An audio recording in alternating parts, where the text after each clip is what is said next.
Hey everybody, welcome to my channel. So here we are. I've been getting a lot of requests in reference to how to manifest things, how to make things happen, um, whether it's getting that job you've been looking for, whether it's bringing that partner you want, whether it's fixing your relationship, whatever it may be. So this is a very broad subject because it dabs into different philosophies. It dabs into a lot of science. It also talks about, it's just a very broad subject. Okay. So I'm going to get to the point really quick. I'm going to try to make it as brief as possible.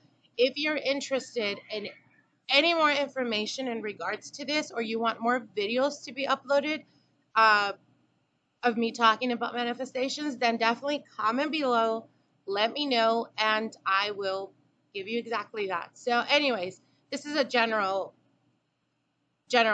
video. Okay. So anyways, so when you're trying to manifest, first of all, if you look at your, okay, let me go from the beginning.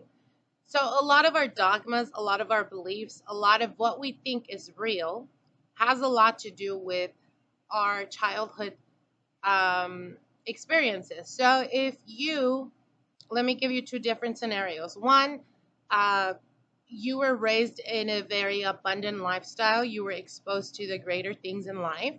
Um, and everything just was, fine and dandy, whatever that may be. Everyone does experience certain things in their life. Um, but I'm just as a scenario. And then you're on the other side of the spectrum, which is you were raised in a household where either your father or your mother always had issues with money. Uh, there was lack of abundance, there was lack of, etc., etc. So on both spectrums, two things happen when you're a child and you're exposed to that. And that usually manifests and plays out in your adulthood. So that person that always had everything and was very abundant and was, exposed to the greater things in life, two things happen. One, they didn't appreciate the things they had, and they become basically um, not self motivated at all, and usually leads to drinking, etc., overindulgence. Or they realized at a very quick age that mind moves matter. And what that means is quite simple, exactly what it is. The mind moves the material. So, if in fact that's what they learned from this experience that they lived, this 3D experience that they lived at in a childhood as a child, then they're great at business. They have their own businesses or are doing amazingly well. Um, Now let's, go into the other side of the spectrum, which is lack of.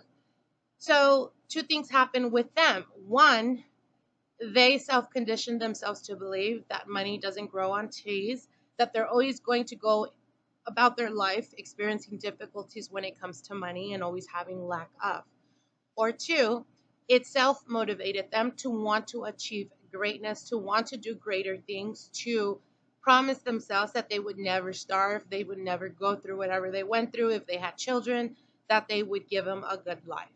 So, in these two scenarios, the reason why I'm bringing that up is because, again, a lot of our childhood conditioning triggers what we think in as adults.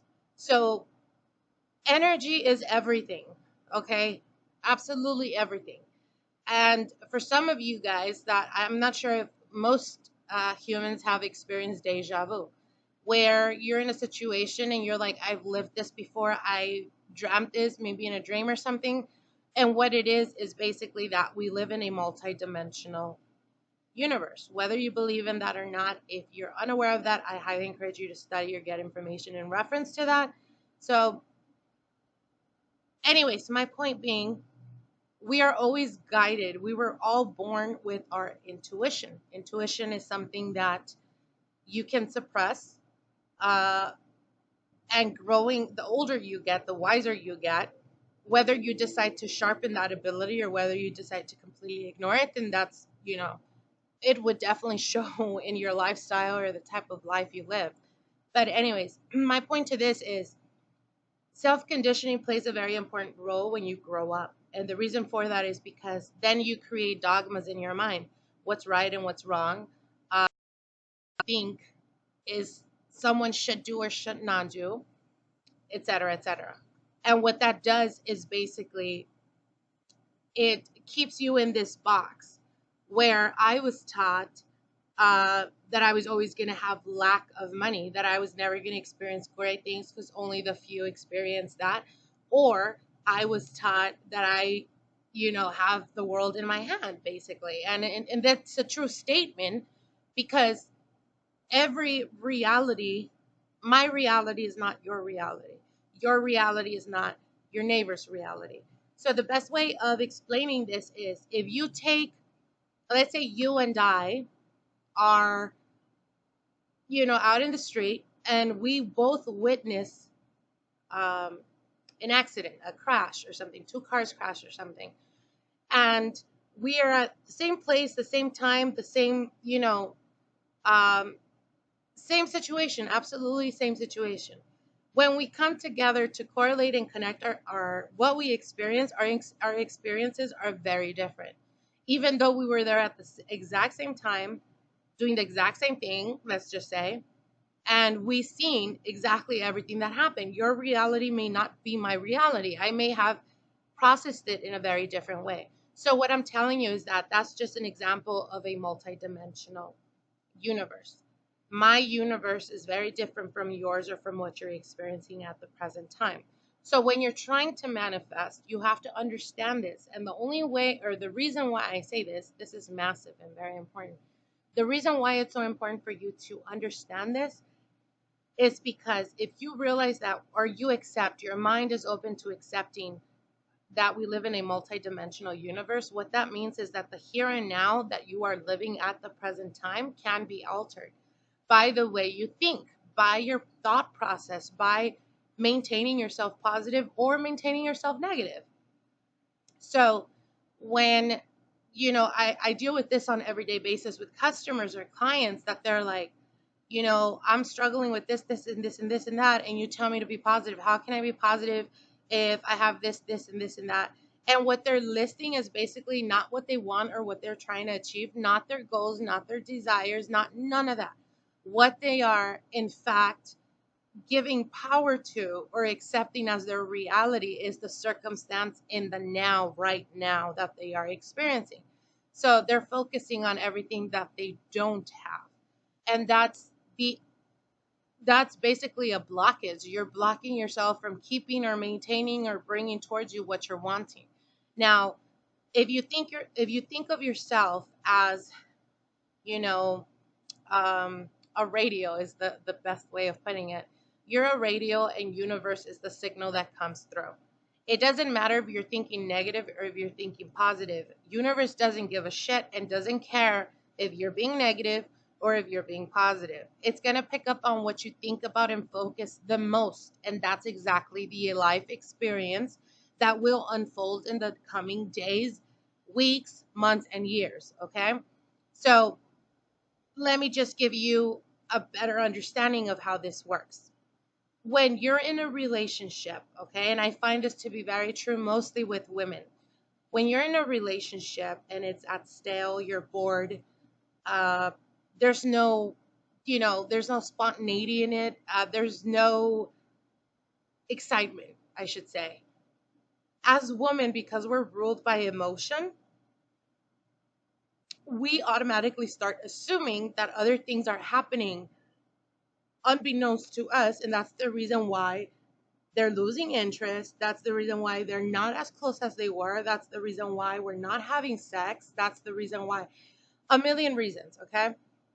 So even if your guy or your woman is being true to you and they are literally just exhausted of working or focused and determined in trying to achieve something, whatever it may be, and you're over obsessing over certain scenarios that have not happened yet, but you are like in a frenzy, which every single day you wake up and you wake up terrified at the thought that they're cheating on you, chances are, if it happens, 80% has to do with you. And the reason why, and I know that's a very hard pill to swallow, but it's the truth. A person that fears rejection, if you get yourself in relationships and your fear is that they always walk out on you, or they always leave you behind, or they leave you for someone else, you're putting, like, you get into that relationship with that innate fear engraved in you already. So whether you are aware of it, meaning whether you accept it as real, in your subconscious mind, it's already there. So again, like I said, you feel that the more closer you want to bring them to you, the closer you, basically to the point of suffocation. And then they walk away and they're like, you're like left to say, oh, I knew it, this was going to happen, etc., etc. It's not that they themselves made that happen, but it also has to do with the fact of your thought process, your thought patterns, what you think about the most. Mind moves matter. That's what it is. So if you're in a troubled relationship, instead of focusing on all the negative and going through this long ass list of all the things they're doing wrong, if you actually put effort, take ownership of your own life and put effort into it, and instead of focusing on the bad, start focusing on the good. Well, I'm not experiencing anything good because he's not giving me attention, he's not this, he's not that. Then what is it that you want? Well, I want him to give me affection, I want him to take me out, I want him to show me how loving he is, etc. Then are you really focusing on that? And the answer to that is usually no. No, it's not. Then how can you make something manifest? How can you bring about change if you're not doing anything different? You can't. There's no way around that. So when it comes to, again, like I said, manifesting an example, a job, I've dealt with different clients that have, they were in a bad streak or whatever, and it was really difficult. And every single time that I would have a conversation with them, it was bombarded with texts and emails about the things they don't have and what they once had and they no longer have. And I told them, look, you need to change your way of thinking, okay? The thing is that if you're so consumed with what you had in the past, you're accepting the fact that the past was the best thing that ever happened to you. So what are you doing? You're basically self-sabotaging yourself to experience in the present or in the near future better experiences that are going to give you uh, that belief that things could get better. You're keeping that from you by focusing on the past and focusing on what you don't have. Because, like I said, the universe doesn't give a rat's ass if you're thinking good or if you're thinking bad. It's going to give you exactly what you think about the most. Okay? That's just the way it is. No way around it.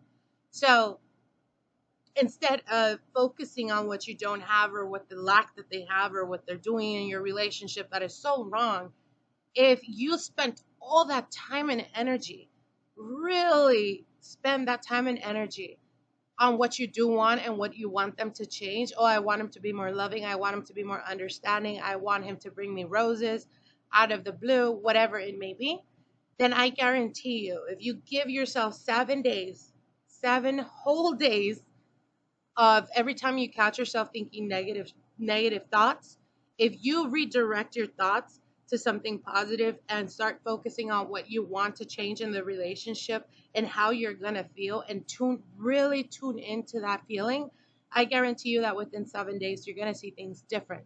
You're going to see things start to unfold in a very dramatic way and in a very almost uneasy way, because I know that in the beginning when there's shift changes, it's kind of like, oh my God, what's going on? And it throws them off. But it's just that. It's the fact that you're changing the tune or your signal to be able to get to that radio station that you're trying to listen to. So I can't sit here and say, I want to get a job, and then I get a call for an interview, and I go into that interview thinking I'm going to be shut down. They're not going to like me. They're not going to hire me. A million reasons of why, in the past they haven't hired me. In the past I interviewed and they just let me on and they never called me back. And you're taking all these fears, and all these fears are just basically fear. What it is basically doubt. And if there's doubt in anything you do, then it's kind of like that saying, fear is your own It's what keeps you from greatness, and that's honestly that's the truth. That's just the way it is. So again, like I said, try the best you can to maintain yourself in that positive frequency type of energy. Um, if you're in a relationship and you've been in a long-term relationship for years and they just don't commit to you, then I guarantee you that if you actually make some, really go into thinking and pondering of the relationship and analyzing, I guarantee you that within that span of time, you're most obsessed over the fact that they have not committed to you. And that's the reason why they're still not committing to you. So if you start focusing on, I want commitment, I want a long term stable relationship, I want this, I want that, two things are going to happen. That person's going to step up because you're putting that energy and you're vibrating to that energy. Your aura completely is calling for that. And this is the shift, okay, that we're talking about. When there's a shift change, again, like I said, if that person is not going to get committed to you, is not going to want commitment towards you or give you commitment, then that person, like their true nature is going to start to show. And that's just universe moving and conspiring to bring things about what you're wanting. And if that person is not wanting commitment, then the first person to go is going to be that person that's not wanting to commit. And that's not a bad thing. That's a good thing because it makes room for the person that does want commitment or that's going to offer you that type of stability that you're looking for. So again, um, let's see. This is a very all over the place video, but it's kind of giving you an idea when it comes to energies. Energy is everything, like I said. And the moment you're able to, two things you have to do. One, you have to accept that there's a multidimensional universe, and the reason why you accept it or what it benefits you in accepting that is that you're open to the possibilities of unfolding events. So that's one way. And two, go back and to really analyze what you think, what are the dogmas you carry within yourself? What is it that you fear the most? What is it that keeps you from growth and advancement? Is it the fact that you fear failure and that's the reason why you're not trying to do something different? And if that's, if that is in fact the reason, then if you fail, you gain experience from it and you get back up and you try again. So basically, what's the worst that can happen? Absolutely nothing. You actually did something instead of not doing anything at all. And again, I've always said this in all my readings, even not making a choice or deciding not to make a choice is still a choice. We all have that free will.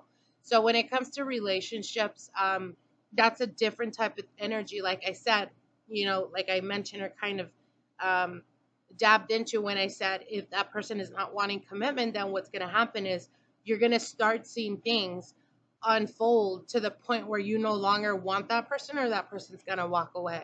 And what that is free will. So we all as humans have free will. This is our innate birthright. So when it comes to you bringing an exact person to your life, like an example, a past lover or something like that, you're dabbing into a free will of someone else. And if they're resisting or if they're not wanting to come back to you, then that resistance is going to be there. But what's going to happen is that universe is going to bring a person that is going to be able to bring to you or make you feel how that person made you feel. I hope that makes sense. So anyways, I'm going to give you guys a quick exercise that you can do. And like I said, I highly encourage you guys to comment if you're interested in more of these videos. I will definitely give you guys that. So I was told, how can you make, not make, well, yeah, make, be real, make someone reach out to you or text you or communicate with you if they haven't done that in a while, or if there's been some type of distance between you guys. So this is a very quick rundown. So what you're going to do is basically you're going to put both your palms together, and the reason for that is because there is two focal energy points where there's projecting and receiving energy.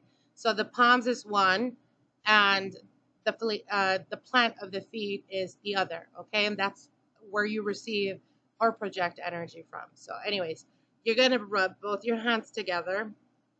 I don't need to rub them, but for you guys that don't really are a little bit unaware of energies, you're gonna rub your palms facing together, and you're gonna expand that, and you're gonna pay attention to the energy that you feel within your hands, between your hands. So you're gonna keep pushing it further away until you feel a little bit of tension there, kind of like a rubber band, imaginary rubber band. And what that is basically the resistance of, not resistance, but the weight or width of your energy, if that makes sense. And what you do is you're going to just really tune into that energy. Try the best you can to feel that energy. That is your energy. So you're going to start getting a warm sensation in the palm of your hands, or even a very hot sensation, depending on how easy it is for you to project energy. So the moment you do that, what you're going to do is you're going to, this is called the energy ball. For those of you that practice or that dab into anything that has to do with mysticism, metaphysical, esoteric, you are already aware. But for those of you who don't know, what you're doing is you're taking out projective energy of yourself to send out to that person. So, anyways, you're going to, once you feel the weight, the heaviness of the energy, and you feel the energy, then you're going to bring your hands together next to your mouth or close to your mouth, and you're going to speak out loud. Let's just say, I'm trying to get Joe Schmo to message me. So I'm going to speak into the ball and say, Joe Schmo, can I borrow your thought pattern? And what you're doing is you're being ethical, and you're wanting to know if it's okay for you to send a message. Now, some of you guys may experience a very quick no. Like, you're going to have this gut feeling like something is off and it's wrong. Don't do it. Don't proceed. What that means is basically that that person is experiencing or going through a lot of things that are weighing heavy on their mind at the present time. If you hear a yes or you feel at ease, then you can proceed. Okay, so I hope you guys understand that. So, anyways, let's just say that I sense that it's a yes. Then I'm going to say, Joe Schmo, text Jessica. So you have to be very specific. And the reason for that, I don't know if you guys have ever experienced, like, you're going about your day and then all of a sudden you think of a person and you're like, you have this feeling like, oh shit, did I forget to call them? Did I mention to them that I would text them or something like that?